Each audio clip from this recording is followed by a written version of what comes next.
Welcome to the Elder Darkness. Tonight we explore the forging of the Rings of Power, where elven brilliance met a shadow too cunning to recognize. Imagine starlight on silver anvils, the scent of hot metal and pine smoke lingering over the forests of Eregion. And there, in the quiet heat of ambition, a masked figure steps from the east, bearing gifts. You probably won't survive this, at least not without getting mildly cursed by an ancient artifact.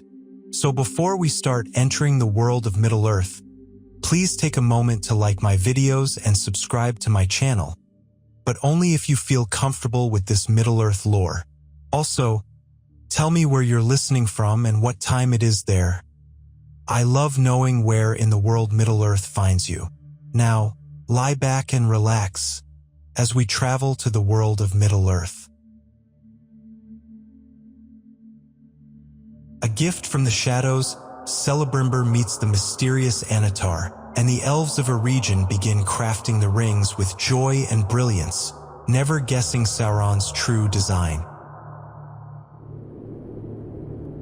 A long time ago, before the War of the Ring, before Frodo even dreamed of Shirebound peace, there was Eregion. This was a land of elves, close to the dwarven realm of Khazad-dûm, where craftsmen and jewelers pursued their art like a sacred calling.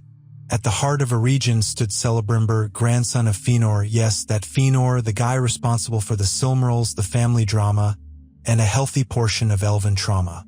Celebrimbor inherited not only the skill of his bloodline, but also its pride.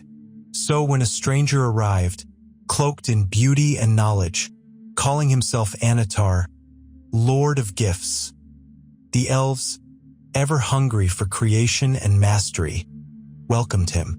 Well, most of them. Galadriel was suspicious. Gil-galad was too. But hey, when someone shows up offering secrets of power, most people don't pause to check the return policy. Under Annatar's subtle influence, the Gwaithai Myrddin, the Brotherhood of Jewel Smiths, began to craft wonders. Annatar taught them new arts, whispered hints about how the very fabric of Middle-earth could be bent, molded, enhanced. Metallurgy, enchantment, preservation, tools of starlight spun into metal. It all felt so, right, like destiny being fulfilled. The forges of Ost-in-Edhil burned day and night. Gold sang under hammers, silver shivered under cooling spells. They called these works rings of power, though no one yet understood just how much power they would hold or steal. Now here's something many forget. The elves didn't start by making the 3 or the 1. No, the first rings were lesser experiments, test pieces. Rings of beauty, preservation, maybe a touch of foresight. Middle-earth historians still debate whether some of these lesser rings were lost, destroyed, or still quietly humming on forgotten fingers somewhere in the east. Kinda makes you want to go rummaging through your grandmother's jewelry box, doesn't it? But not all was light. Annatar, of course secretly Sauron, kept notes of his own. He learned how each elf channeled magic, how their desires flavored their creations. He watched their pride, their joy, and he planned. One day, an elf named Narvi, a dwarf friend, beard envier, and chronic overtinkerer, helped Celebrimbor craft the western gate of Moria. You know the one. Speak, friend, and enter. This little architectural collaboration symbolized a golden age of elf-dwarf relations. And yet, even as this gate opened in friendship, darker doors began to creak elsewhere. Meanwhile, Sauron built his own forge. Not in Eregion, but far away in the volcanic shadows of Mordor. Mount Doom's fires were less about artistry and more about domination. It's like comparing a boutique elven smith to an angry lava factory manager. But oh, did Sauron forge something special? Still, in Eregion, the elves toiled in good faith. Celebrimbor especially grew obsessed. He dreamed of preserving elven lands from decay, of making time stand still. He did not see that, in wanting to save his people, he had left them wide open.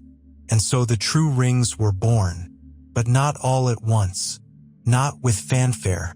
Quietly, one by one, Celebrimbor shaped them. 9 destined for mortal kings, 7 for dwarves who'd never admit their greed, and 3, crafted last and in secret, intended only for elves. We'll get to the juicy fallout soon. But right now, picture this. Celebrimbor in his forge, firelight flickering against mithril tools, and Sauron miles away, smiling. Rings of fire and betrayal, the 3, 7, and 9 rings are forged. Secrets unravel as Sauron claims the one ring, and the elves recoil in horror. Heat piles up around the forges of Ost-in-Edhil as craft turns to culmination. Celebrimbor, working from the techniques Annatar so generously shared, runs the operation like a sleepless guild master. Alloys smelted in one court, gem attunements sung in another, rune harmonics tested in a side hall where nobody is supposed to sneeze because powdered Ithilden gets everywhere. The first great batch, 16 rings wrought under Annatar's direct guidance, take form in disciplined cycles of hammerstroke, quench, inscription, polish. Later they will divide in spirit. 7 tuned for the iron-fixed resilience of the dwarven fathers, 9 flexible enough to flatter the ambitions of men. Celebrimbor is not naive. He is simply focused, yet something in him itches. Annatar always redirects the hardest questions: why binding formulae must reference a central will, why the resonance tables assume an external master tone, why every safety rune seems to point outward rather than inward. So while the Gwaithai Myrddin refine those 16, Celebrimbor withdraws to a private forge and, without Annatar anywhere near the anvil, shapes 3 rings alone. These become Narya, Vilya, and Nenya, fire, air, and water caught in preserved elven light, untouched by the stranger's hand and tuned not to dominate, but to heal, to preserve what is fair, to kindle hearts rather than chain them. Middle-earth historians still debate whether Celebrimbor completes the 3 before or after he first suspects Annatar's motives. Dating fragments in Elven Ledger's conflict and Sauron, let us finally drop the mask, never left helpful footnotes. Either way, the record stands: 3 rings outside his direct craft, and 16 he believes he can still guide. Far to the southeast, Sauron returns to Mordor. The pleasant traveling scholar glamour drops like cooling slag. Barad-dûr climbs from black foundations. Furnaces roar beneath Mount Doom. Here he performs the synthesis he has engineered all along. The craft knowledge he siphoned from Eregion, the will-binding scripts he smuggled into their work, and the focused malice of his own spirit are poured into a master circlet. In the fires of Orodruin he forges the One, invests a vast portion of his native power, and inscribes in the black speech the ruling verse whose glow will one day chill hobbit blood. The instant he puts it on, the Elves of Eregion feel the yank. It is like hearing your own name shouted through metal, like every bell you ever tuned suddenly ringing the same note that is not yours. Celebrimbor tears off any ring he is wearing. Across the land, elven smiths do the same. The 16 rings born with Annatar's recipe are revealed as compromised channels. The 3, because they were wrought without him, do not submit, though they tremble at the edge of his will. Panic spreads, quiet and tight in that very elven way where everyone keeps working but also side-eyes the door. Celebrimbor acts fast. He hides the 3. Nenya he sends or personally bears, the sources argue, to Galadriel. Narya and Vilya he entrusts to Gil-galad in Lindon. In time Gil-galad will pass Vilya to Elrond and Narya to Círdan. Much later still, Círdan will give Narya to a wandering wizard who smells faintly of pipe smoke and maritime rope tar. Remember that. It matters to sleepy hobbits down the road. Sauron, discovering that his grand remote control network has gone stubbornly offline, is furious. Subtlety evaporates. He demands the surrender of all rings. The elves refuse. Embassies sour. Armies begin to move. The open war belongs mostly to our next section, but its spark ignites here. In the instant, the master puts on his ring and finds his supposed subjects unplugged. Never grant admin access to the charming consultant you haven't background checked for mayor affiliations. Let us slip forward, not breaking the flow so much as surfacing one ripple, to see how this treachery echoes through ages. When the Fellowship reaches Lothlorien long after these events, Frodo offers the One Ring to Galadriel. She stands within a land sustained in part by Nenya's preserving grace. In that suspended heartbeat, she imagines taking the One, becoming a queen beautiful and terrible. And then she refuses. The power she already bears through an elven ring lets us feel, in miniature, the scale of disaster if anyone tried stacking domination upon preservation. Another ripple, the Council of Elrond in Rivendell. As elves, dwarves, men, and hobbits debate the ring's fate, Elrond recounts the forging, the deception, and the day the elves felt Sauron's will close over their work. Without that history, the Council's resolve to destroy rather than wield the ring would erode fast. Aragorn might yield to lineage, Boromir to need, and our Shire delegation might think a secret pocket is a long-term storage plan. Back in the Second Age track, negotiations with dwarves over the Seven acquire a wonderfully awkward flavor. Dwarven lords prove resistant to domination. The rings do not wraithify them the way they will men. Instead, each ring turns their native drives, craft, wealth, adamant pride, up several notches.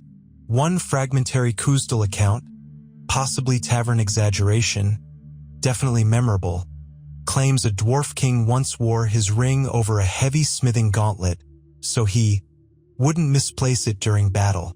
Quirky? Absolutely, and a reminder that magical PPE was not standardized. Men, by contrast, accept the 9 and begin a long slide into shadow. Lifespans stretch, power grows, the world around them thins. Eventually they become the Nazgul, Sauron's ringwraiths, though not overnight. Centuries peel away, crowns tarnish, voices fade until only obedience answers the call of the One, like moths drifting toward the loudest lamp in Mordor. Someone really should have installed a dimmer switch on that volcano. Remember Narvi's cheerful friendship gate with its speak, friend, and enter password from earlier? Irony check. Speak, friend, and enter. Accept gifts and get spiritually subleased by a Dark Lord. As anxiety hardens into strategy, Celebrimbor locks away records, scatters molds, and sends coded messages that later scribes will spend ages arguing about. He knows Sauron is coming. He knows the rings he forged in good faith have become handles the enemy can grab. What he does not yet know is that his resistance will buy time for alliances to form, and ages later, for a hobbit in a waistcoat to walk into legend. The hammer song of Eregion quiets. Outside the walls, musters form. Inside locked chests, rings wait. Some hidden, some seized, all about to spill into a storm that will scorch the Second Age and echo straight into bedtime stories in the Third. Scattered power, shattered trust, war ignites between elves and Sauron. The rings scatter across Middle-earth, and whispers of their corrupting power begin to echo into the Third Age. Smoke rises from the west. Sauron's armies march on Eregion with a precision that makes elven hearts falter. This isn't just war, it's revenge. The betrayal he suffered when the elves refused to hand over the rings, the tools he helped create, burns hotter than the fires of Mount Doom. And now he means to claim what he believes is his. Celebrimbor does not flee. Instead, he sends desperate messages north to Gil-galad and Elrond. Time is slipping like sand through the fingers of Amaya. Eregion cannot be saved, but maybe something can be salvaged. The rings, the records, the memory. The battle is brutal. Eregion is torn apart. Its towers shattered, its forges broken. Celebrimbor is captured. In a final act of defiance, he refuses to reveal the locations of the 3 elven rings. Sauron tortures him, but Celebrimbor never speaks. In one version of the tale, Sauron strings up his body on a pole and uses it as a banner when he lays siege to the remaining elves. Grim, yes, but also a kind of twisted tribute. Sauron knew what kind of threat the Master Smith really posed. Elrond arrives too late to save the city, but early enough to form a last line of defense. With the aid of dwarves from Khazad-dûm and the surviving elves, he carves a path eastward, escaping with a small force. They retreat to the foothills of the Misty Mountains, where Elrond will found Imladris Rivendell, a hidden refuge that will one day shelter the Fellowship. Sauron, temporarily triumphant, seizes many of the lesser rings.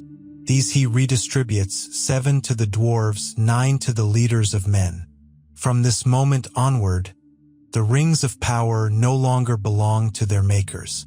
They are seeds now, planted across Middle-earth, growing into tangled legacies of greed, ruin, and fate.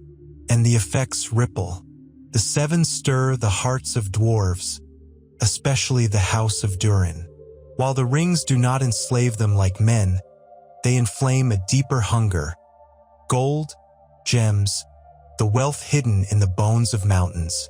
Some historians suggest that the great hordes of Erebor and the vast vaults of Khazad-dûm were driven, at least in part, by these rings. Dwarves, of course, would strongly disagree. They say it was simply good business. The 9, however, are a different story. They corrupt. Gradually, insidiously, kings of men become sorcerers, rulers become wraiths. In the end, they fade entirely, no longer living but also not dead. Bound invisibly to Sauron's will through the One Ring, they become the Nazgul, the Ringwraiths, Sauron's most feared servants in the Third Age. And yet, even they are not fully free agents. If the One is lost, their power diminishes. They are strong, but only as long as their master wears the crown. One of these 9 may have once ruled in the east in Run, far beyond the maps we usually see. Another may have come from the Haradrim. Their stories are mostly forgotten, swallowed by shadow. Middle-earth historians still debate whether one of the Nazgul was originally Númenórean, a lord seduced not just by power, but by the illusion of escaping death. Not that immortality panned out as expected. Side effects may include incorporeality, loss of personal boundaries, and extreme hooded cloak dependency. Meanwhile, the 3 elven rings remain hidden. Gil-galad holds them for a time, but as the Second Age wanes, he passes Narya and Vilya to others. These rings are never touched by Sauron, never used while the One is worn. But they wait, dormant, preserving what is beautiful. Lothlorient's golden stillness, Rivendell's ageless calm. Each bearer feels the tension, the blessing of preservation against the pull of inevitable decay. These rings are not evil, but neither are they harmless. The war of the last alliance looms. Gil-galad and Elendil march against Sauron. They are victorious, but at terrible cost. Both perish. Isildur cuts the One Ring from Sauron's finger with a shard of Narsil, and for a heartbeat, it feels like evil is undone. But we all know what happens next. Isildur claims the ring, not because he's weak, but because he's human, fallible, grieving, convinced he can handle what others could not. He dies in an ambush, the ring slips into the Anduin, and for over 2,000 years, it lies hidden beneath reeds and river silt, waiting for another hand. The rings never stop influencing Middle-earth. They shape alliances, bloodlines, dreams. Even Gollum, hunched and whispering beneath the misty mountains, is part of their legacy. And Frodo, the unlikeliest ring-bearer of them all, carries the weight not just of the one, but of all that came before it. The craft of Celebrimbor, the ambition of Sauron, the tragedy of men and the stubborn hope of elves. Here's a fun, slightly obscure tidbit. One elven ring, Narya, the Ring of Fire, was worn by Gandalf. That's right. The grumpy fireworks wizard who seems to hate doors and deadlines actually bore one of the greatest magical artifacts in the world. It didn't give him laser beams or dragon fists, but it did help him inspire courage, resistance, and endurance. Kind of like emotional caffeine, but elf-forged. As the Third Age winds toward its own doom, the rings remain central. When the One Ring is destroyed, the three lose their power. Lothlorien begins to fade. Rivendell's timeless aura dims. Magic itself seems to retreat. The Fourth Age dawns, and with it, the Age of Men. But deep in the earth, beneath ruined fortresses and drowned cities, stories still whisper. Some say lesser rings still lie hidden, traps waiting to be found by greedy hands or unsuspecting fools. Others claim the shadow of Sauron lingers in more subtle forms. And some believe the very memory of the rings, passed down in legend and song, is its own kind of enchantment. The forging of the Rings of Power was never just about magic. It was about trust, deception, ambition, and the danger of gifts offered too freely.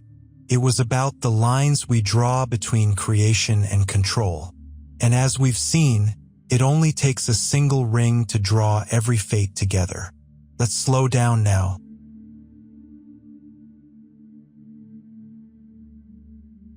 The fires have cooled. The anvils stand quiet. Across the ruins of Eregion, moonlight brushes stone, soft and silver, like memory itself has laid a gentle hand across the past. Celebrimbor's forge lies empty, its final sparks long gone, but the rings he helped shape still echo in dreams, in old wood, in elven songs that float faintly over quiet rivers. Galadriel watches Lothlorien dim, not in sorrow, but in peace. The world is changing, as it always must. Imagine standing at the edge of the Grey Havens. A soft wind curls through the sails. The sea whispers of things long finished, long forgiven. You hear the creak of a ship's mast, the cry of a gull, and feel the final breath of Middle-earth's magic brushing your skin. Barely there, like silk sliding through shadow. Somewhere, a hobbit sleeps peacefully. Somewhere else, a broken sword lies at rest. And far to the east, under Ashen Mountain, the last of the rings has melted into silence. Rest now. Let your thoughts drift like elven leaves on a river, spiraling gently toward the sea. There's no need to chase them. The story is finished, for now. What was forged in ambition was undone in courage. What was scattered by war has been gathered by time. You've walked through firelight and shadow, through forging halls and hidden valleys. Let the sound of it fade like a song remembered just before sleep takes you. The rings are silent now, and so are we.